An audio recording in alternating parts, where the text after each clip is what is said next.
O documentário Lutos na Pandemia surgiu da necessidade de pensar as vivências e enfrentamentos do luto ocorrido de forma abrupta durante a pandemia de Covid-19.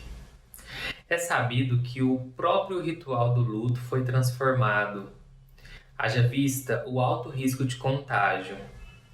Assim, foram reduzidos drasticamente o tempo para se despedir do familiar, o acolhimento e condolências de pessoas próximas. Esse novo jeito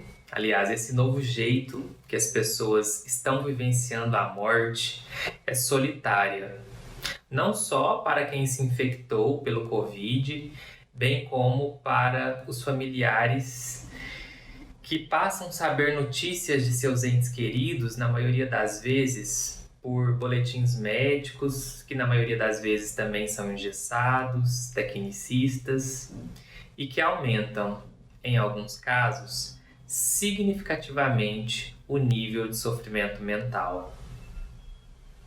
Ao longo do processo formativo, os estudantes do curso de psicologia passaram por dois momentos. O primeiro foi a fundamentação teórica para a sustentação desse documentário e, posteriormente, profissionais de psicologia possibilitaram a eles experienciar as vivências como psicólogos que atuam diretamente com mortos por Covid. Como psicólogo clínico e docente do curso de psicologia da Universidade do Estado de Minas Gerais, a UENG Tuiutaba, eu diria que o processo do luto é único. Cada um sente e vivencia de uma forma. Dizer para uma pessoa explicações racionais, tais como ela descansou, Deus quis assim, ele está num lugar melhor, ou qualquer outra fala puramente racionalista, não contribui para o processo. É mais adequado um silêncio e um acolhimento sincero, ao invés de pare de chorar, o choro, a tristeza e todo o vazio que fica precisa ser vivenciado na sua plenitude. E é nessa perspectiva que apresentaremos para vocês agora o documentário Lutos na Pandemia.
Para a gente falar de luto, a gente precisa entender que o luto ele vai acontecer de diferentes formas dependendo de como aconteceu a morte.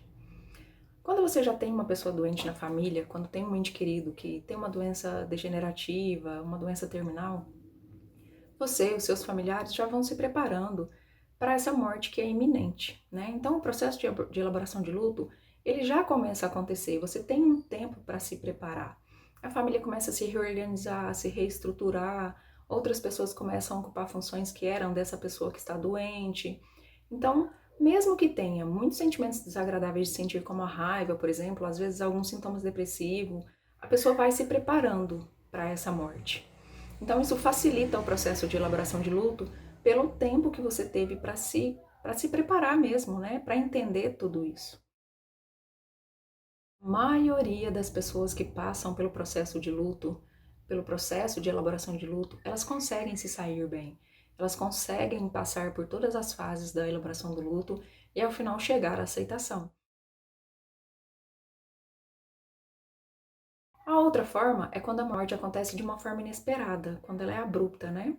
Você não está esperando que algo ruim aconteça e de repente você recebe uma notícia de que uma pessoa muito querida morreu, uma pessoa muito próxima, por quem você tinha muito afeto, sofreu um acidente, teve um mal súbito e morreu, uma fatalidade qualquer e morreu ali na hora. Algumas coisas foram intensificadas durante a pandemia, né? Aliás, muitas coisas foram. A primeira delas é que a gente não tem mais a possibilidade de viver o luto antecipatório, que é quando você tem uma pessoa doente e você vai se preparando para a morte iminente. Por quê? Porque na Covid-19, geralmente a pessoa adoece e num período muito curto ela entra em estado grave, é entubada e pode acontecer que ela morra, né? Então, o luto antecipatório, ele não existe mais na pandemia. Segundo, nós temos, é da nossa cultura, a questão do funeral. A gente não pode mais fazer o funeral das pessoas que nós amamos. De repente, o seu ente querido ficou semanas na UTI, você não teve o ritual de despedida e não vai poder ter durante o funeral. A outra coisa é que as pessoas precisam lidar com a culpa. De repente, ficar se sentindo culpado porque foi ela que contaminou o ente querido que faleceu. Então, todas essas coisas, elas foram agravadas na pandemia, né?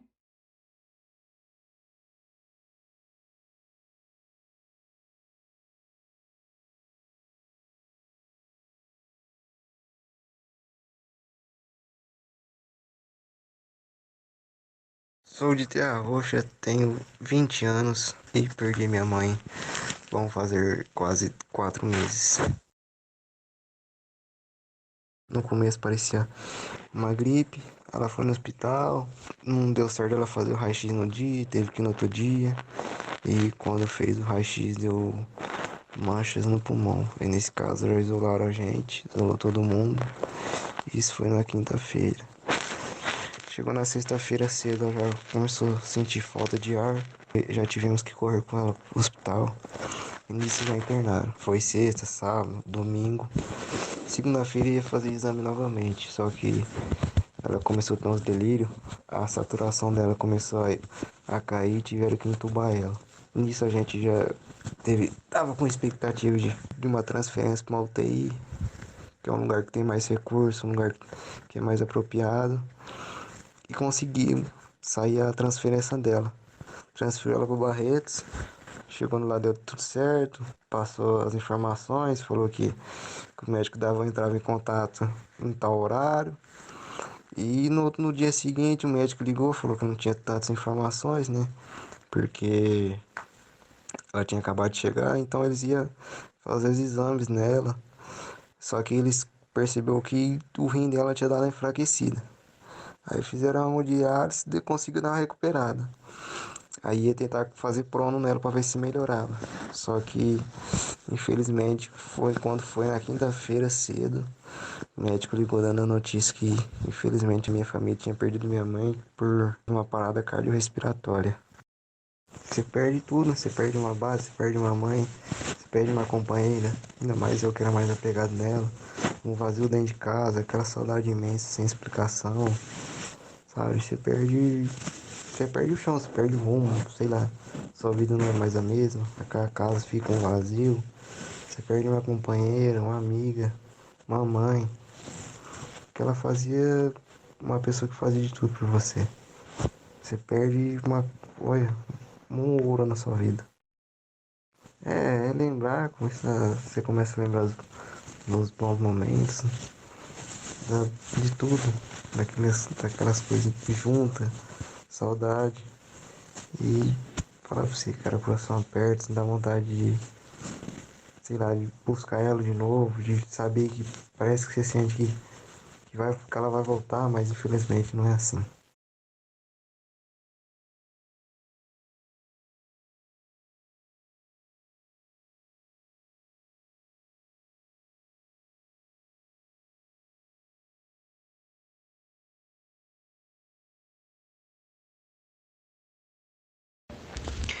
Eu sou da cidade de Terra Roxa, São Paulo. Tenho 20 anos. Vai fazer 2 meses que eu perdi meu irmão. E vai fazer mais ou menos 1 mês e pouco que perdi meu pai por Covid-19. Foi algo bem repentino, né? Que ambos moravam comigo. Em uma certa quarta-feira, o meu irmão foi fazer o teste de Covid. Ficou sabendo que estava com o Covid. Ele ficou muito apavorado e acabou infartando em casa e tal. A gente conseguiu fazer massagem cardíaca nele. Ele voltou. Chegou no hospital vivo. Só que infelizmente deu mais paradas cardíacas nele. E ele acabou não resistindo. E morreu com apenas 36 anos. Eu e meu pai fomos no hospital, ficamos sabendo da morte dele. Fizemos o teste do Covid também, todo mundo testou positivo na minha casa. Meu pai, minha mãe, meu irmão, que tinha falecido. E minha avó, e eu também, testamos positivo. Todo mundo foi internado, menos eu. A minha avó de 90 anos foi internada com Covid, não precisou ser entubada, mas o meu pai foi internado também entubado, minha mãe internada entubada, e minha mãe e minha avó não. Só que aí depois de 10 dias a minha mãe saiu do hospital, e depois de 15 dias o meu pai não teve a mesma sorte, ele não conseguiu sair do hospital, ele faleceu. Eu vivo de fases, né? Tem dias que eu tô bem, tem dias que não tô. Até porque, não que eu não goste de minha mãe e da minha avó, mas eram os dois que eu era mais apegado na casa. Porque meu irmão, a gente saía junto, a gente jogava videogame junto, a gente fazia tudo junto. Era aqueles irmãos nota 10 mesmo. E meu pai era um cara exemplar, né? Um cara que todo mundo na cidade conhecia, todo mundo admirava, né? Então, é um pai que me ensinou tudo, né? Me ensinou a andar de bicicleta, me ensinou a jogar bola, me ensinou fazer tudo, cara, soltar pipo, tudo. Aquele pai nota 10. Então é uma falta muito grande, né? É um vazio muito grande. Que o tempo pode ser que amenize, mas eu acho que é algo que nunca vai ser esquecido, né? Algo que vai ficar para sempre. E o maior problema é que às vezes eu me culpo de eu ter trazido o Covid para minha casa e tal. Até porque teve um dia que talvez bate ou não, pelas contas que fizeram, que pode ser naquele dia que pegou, que foi um dia que eu fui na casa de um amigo tomar cerveja e meu pai não queria que eu isse. Só que eu mesmo assim eu fui, entendeu? Meio que não... Ele falou, espera mais um pouco, né? O Covid tá feio e tal. E aí eu pus na cabeça, né, que talvez se eu não tivesse ido, talvez isso não tinha acontecido, talvez não tinha morrido, eles não tinham morrido. E que tudo isso aconteceu por minha culpa, entendeu? Talvez seja esse o maior problema com essa questão do Covid comigo. Eu lembro de tudo que a gente viveu, né? Graças a Deus são mais lembranças boas do que ruins, porque a gente se dava muito bem.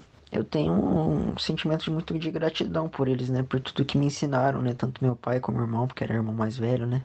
Parte do homem que sou hoje dependeu deles, entendeu? Da moldagem que eles fizeram em mim e tudo que eles contribuíram para mim. Eu penso que é muito triste ter perdido eles, não poder ter mais momentos com eles, até porque eu sou novo, né? Tenho 20 anos, eu poderia ter vivido muito mais coisas boas com eles. Mas, a vida quis assim. E a gente tem que aceitar, né? A gente tem que entender. É muito duro aceitar. Os pensamentos que me vêm é muita tristeza, cara. Na hora que vem, eu perco o chão, fico pensando por que isso aconteceu, por que tinha que ser assim, né? Por que eu fui perder um pai e um irmão tão bom pra mim, as pessoas que são, né, foram, né, muito importantes na minha vida. Então a tristeza é muito grande ainda, cara. É um luto que tá sendo vivido dia após dia.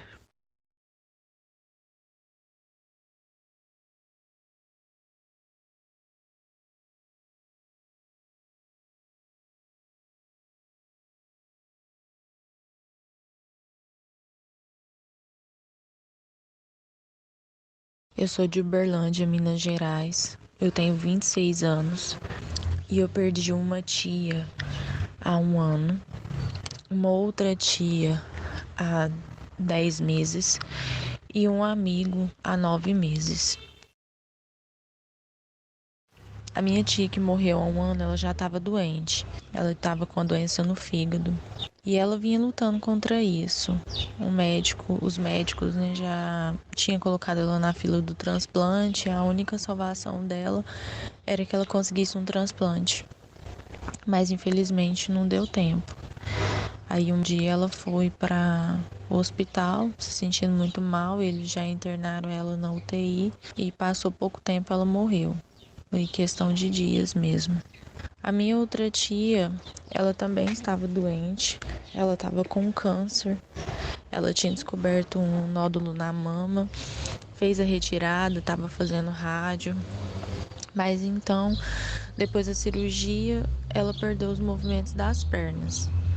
E eles foram ver, ela estava com câncer na coluna, né? Tinha se espalhado o câncer para os ossos. Mas ela prosseguiu, né? Vivendo da melhor forma que ela pôde, até que o filho, né? O filho dela, meu primo, foi carregar ela para colocar ela no carro para eles saírem para a igreja e a perna dela quebrou.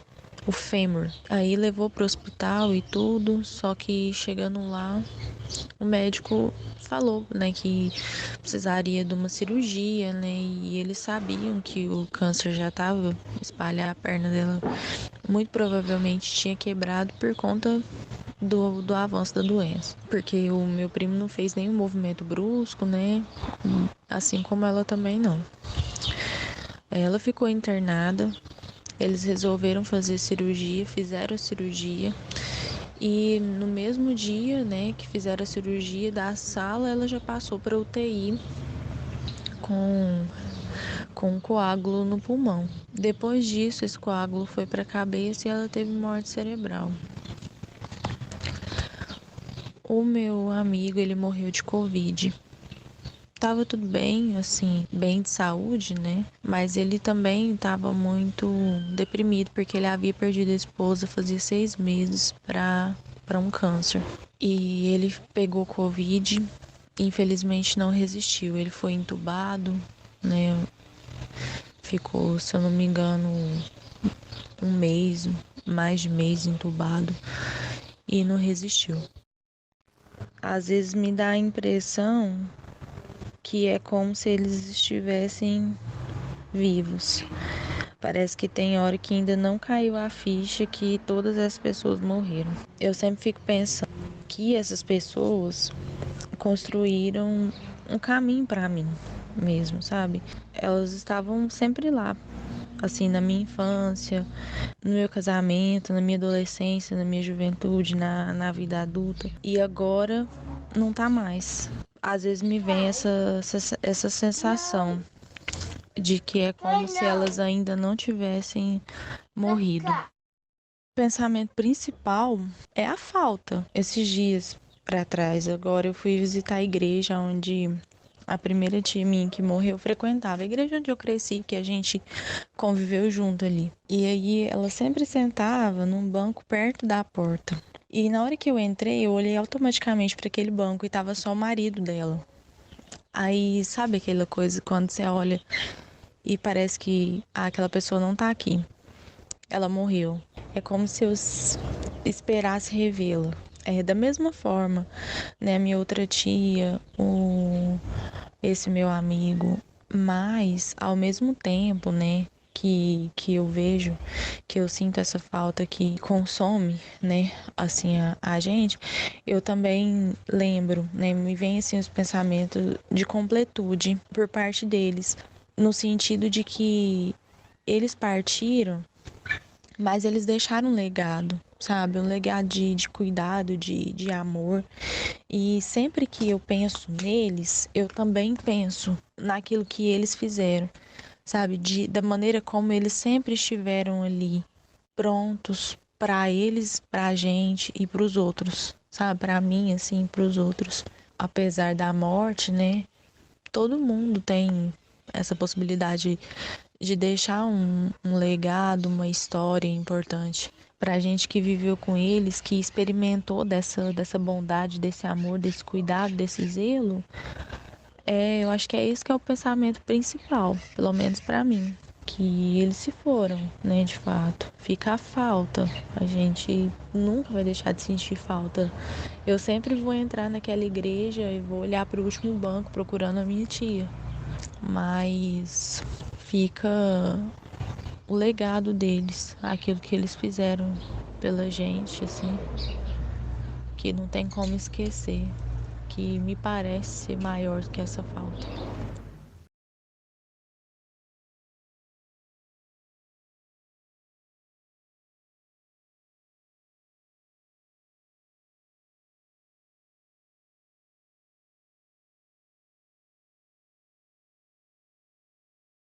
Sou da cidade de Cotriguaçu, Mato Grosso. Tenho 49 anos.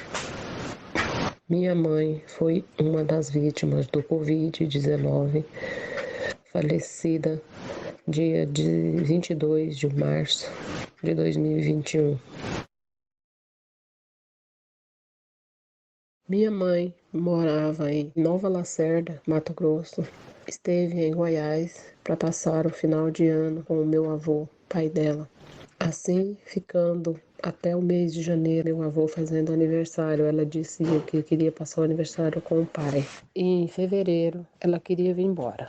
Mas como estava com um índice muito alto do Covid, nós achamos melhor que ela ficasse, não buscássemos ela. E nesse período ela contraiu o vírus dentro de casa, sem sair para canto algum. Lá eles evitando também o máximo de receber visita. E como é um vírus muito, na verdade, nem o cientista não sabe direito como está vindo esse vírus. Aí ela ficou muito frágil, né? Ela já tinha problema de diabetes também. E ficou tossindo, sentindo um pouquinho cansada e foi no hospital fazer o teste. Chegando no hospital, deu positivo, assim ficando já internada. Minha tia comunicou com nós, falando que ela já estava internada. A gente daqui já deslocou para acompanhar, né, e cuidar dela. Da forma que nós fomos privilegiadas com o hospital que deixou a gente cuidar dela, porque até então ela já não estava mais transmitindo o vírus, ela ficou só com sequela. Ficando internada 4 dias, na segunda-feira, ao amanhecer, ela não resistiu e veio a falecer, sendo que ela já estava com 87% do pulmão comprometido. Sobre a perda, é uma coisa assim que todos vão passar, né? Às vezes não aceita, mas é muito difícil. Foi muito rápido e uma situação assim da gente querer ajudar, todas as formas que nós queria ajudar, tinha como fazer alguma coisa, mas ela não aceitava. O médico disse que o único meio era entubar para fazer a medicação, né? E ela dizia que não queria ser entubada. E como ela estava lúcida, consciente, sabia tudo o que estava acontecendo, ela dizia que não queria que fosse entubada, que ela ia melhorar, ela ainda tinha esperança. Ela falava, não, eu vou melhorar e não quero que faz isso comigo. Eu já estou melhorando, vou ficar melhor e não faz isso comigo. Aí a gente conversou com ela, né? Falando, então tá, nós não vamos fazer nada que a senhora não queira. E como nós não fizemos, tudo foi feito conforme ela quis, né? E vamos levando. Aí já se vai para 5 meses, né? Que aconteceu e cada dia mais a saudade aperta, porque sabe que não tem retorno. E a família toda espalhada. Eu sou a que moro mais longe de todos os irmãos. Um já é falecido por acidente de carro. Nós somos em 7 agora. Então é bem dolorido. A gente fala que às vezes, tipo, esquece. Não, a gente não esquece. A gente vai acostumando a conviver com a perda, que do meu pai até hoje a gente sente, agora por não ter nem a mãe, né? Que às vezes a gente ainda tinha um consolo com a mãe, mas não tem mãe, não tem pai. A perda é muito dolorida, ainda saber que foi dessa forma, né? Com esse vírus, que se não fosse ele, às vezes a gente ainda teria ela por algum bom tempo. Eu tento trazer como eu vivenciei até o último suspiro dela, tento apagar, né, da mente e trazer para mim só coisas boas. Quando eu ligava para ela, conversava com ela e assim por diante. lembranças boas que a gente tenta pôr, né? Deixar só as boas, joga as ruins fora.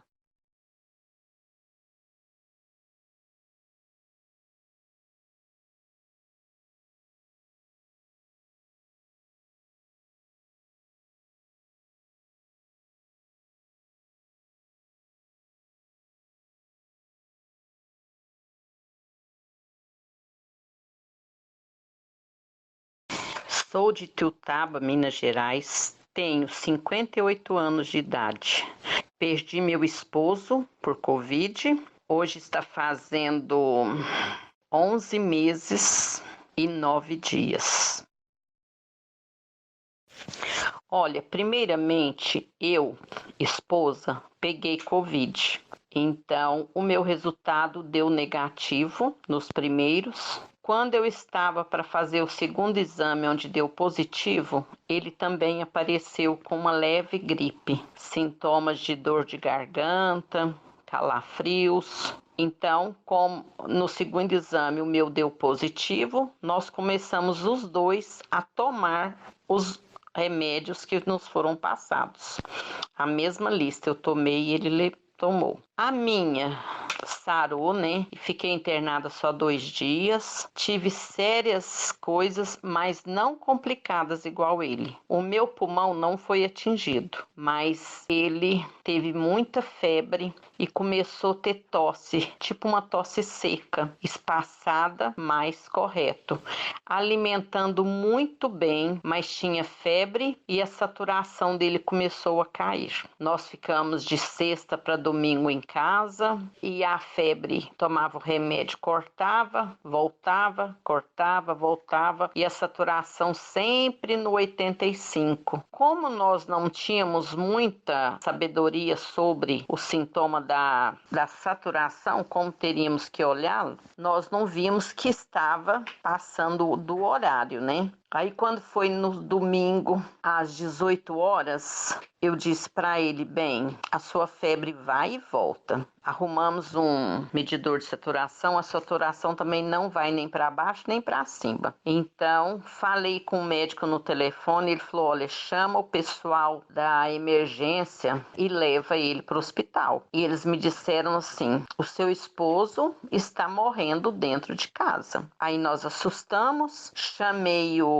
SAMU, os enfermeiros vieram com eles dentro lá, o doutor falou comigo, né? Puseram ele já na ambulância, eles pediu de mim, foi, colocaram ele no oxigênio e fomos pro ponto-socorro. Chegando lá, já teve atendimento e ele ficou lá até na terça-feira, com os médicos nos dizendo que ele alimentando muito bem, a saturação do mesmo jeito, mas que ele estava dentro das expectativas. Ou dentro das expectativas, ou eles falavam assim, não, está tudo dentro de um parâmetro, está normal. Quando foi na terça-feira, eu falei, não está normal, porque não melhora. Aí vieram falar para nós, a saturação tem que subir, mas você está dentro de um ponto-socorro. Se eles não vê isso, o que você concorda, né? Aí nós já providenciamos, vamos procurar um UTI e colocamos ele na UTI. Ele foi para UTI e lá já ficou fazendo os exames, tudo. Aí eles foram nos dando. Cada dia de manhã dava um boletim, à tarde dava outro, mas sempre falando assim, olha, ele está muito bem, ele está muito bem. Só que essa doença, ela é muito traiçoeira. Eu estou falando agora que ele está muito bem, à tarde vocês podem chegar e eu falar assim, nós perdemos a pessoa, ele morreu. É muito triste. Eu concordo que todos nós iremos morrer. Toda família irá passar por luto. Toda família vai ter a sua hora de velório, a despedida. Muita gente, muitos amigos, outros, poucas pessoas, poucos amigos. Mas nós não tivemos essa parte. Eu achei que esta doença, ela veio para nos tirar a liberdade até na hora do luto, porque nós não tivemos liberdade de dar um adeus, de olhar no rosto e falar, nossa, ele está tão pálido, ou ele está tão lindo, ele está dormindo, está tão sereno. Falar para ele, bem, vá em paz, mas olhando no rosto, mesmo com os olhinhos fechados. A pior coisa dessa pandemia e esse luto é a ausência dessas horas. Importante, eu talvez pense assim, caso nós tivéssemos este horário lá, quando tudo passasse, eu poderia dizer assim: ah, isso não é preciso, isso são horas perdidas. Mas não. Isso faz parte da despedida do seu ente querido, do seu esposo, do seu filho, da esposa, do marido, da mãe, do pai. É uma despedida que nós temos o direito e essa doença nos tirou esse direito de termos essa parte. Então eu já vai fazer 1 ano, fica uma ausência tão grande, uma parte que parece que ainda não foi terminada, que como diz, cadê seu esposo? Não, meu esposo faleceu. Nossa, mas nós nem ficamos sabendo. Não, mas não teve nem velório. Do hospital já levou embora, porque o médico te dá meia hora para você chegar lá no lugar e pronto, para poder enterrá-lo. Para mim, no meu pensamento, é como se a pessoa ainda estivesse lá no hospital, sendo preparado para nós podermos ir para o velório. O que nos ajuda demais, o que nos dá alegria, nos dá conforto, é saber que nós temos um Deus soberano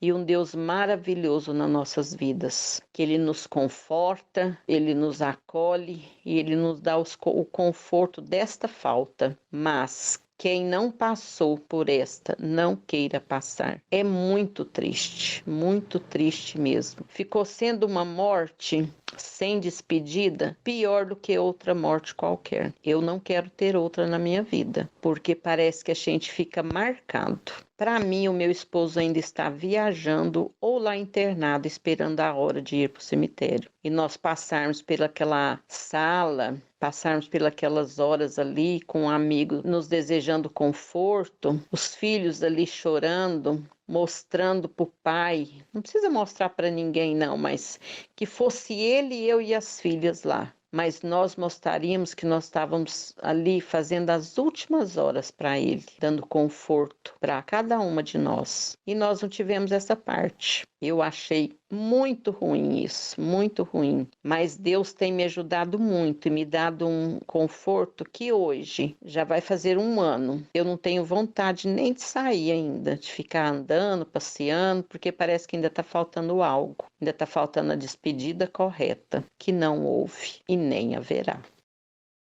Depois que nós voltamos do cemitério, nós enterramos ele, era 10 horas. Quando era lá para umas 14 horas, eu e minhas filhas falamos assim: vamos lá no cemitério, abrir lá, tirar a caixa de lá de dentro, que se chama de caixão, né? E abrir para ver se realmente o papai está lá dentro, se o bem está lá mesmo. O jeito que eles o colocaram lá, porque eles não te pedem uma roupa, eles não te pedem nada. A pessoa não tem nem o seu último minuto para vestir uma roupa adequada, não. Nada, nada, nada. Nós pensamos nisso, de ir lá desenterrá-lo para ver de tamanho é o sofrimento, a angústia, os pensamentos que passam na nossa cabeça, que nós tivemos neste dia. Mas depois nós vimos que nós estaríamos fazendo coisas que não deveriam ser feitas, porque eu acho que isso é errado. Então eu falei para as meninas, não. Por mais que a mamãe quer ir também, mas nós não devemos. Eu acho que não pode ser feita uma coisa dessa. Então nós não fomos, mas nós pensamos nisso.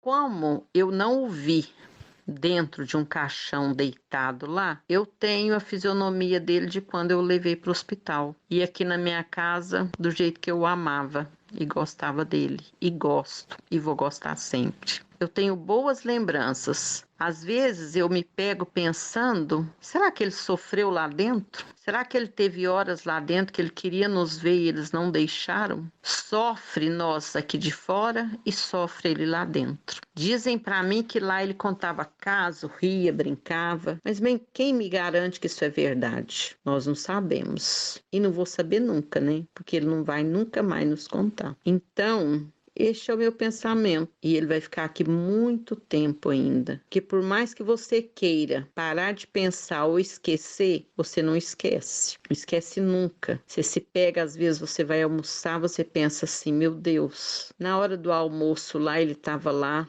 Tá certo que é um UTI, mas dizem que eles davam até o alimento para ele comer lá, né? O do hospital lá, eles falaram que nós não podíamos levar, eles davam a fruta. Mas ele ficava feliz, ele aceitava que nós também não podíamos ir lá vê-lo. Às vezes, ele pediu para nos ver e falaram não para ele. Isso é muito angustiante. Muito, muito, muito. Futuramente eu quero ver alguns estudos ou relatos também de outras pessoas para saber se eu estou sendo muito amargo, muito, sei lá, querendo me sobressair demais ou se eu estou certa. Então é só pegando com Deus mesmo. E aqui no meu viver, meus pensamentos, como ele era um esposo maravilhoso.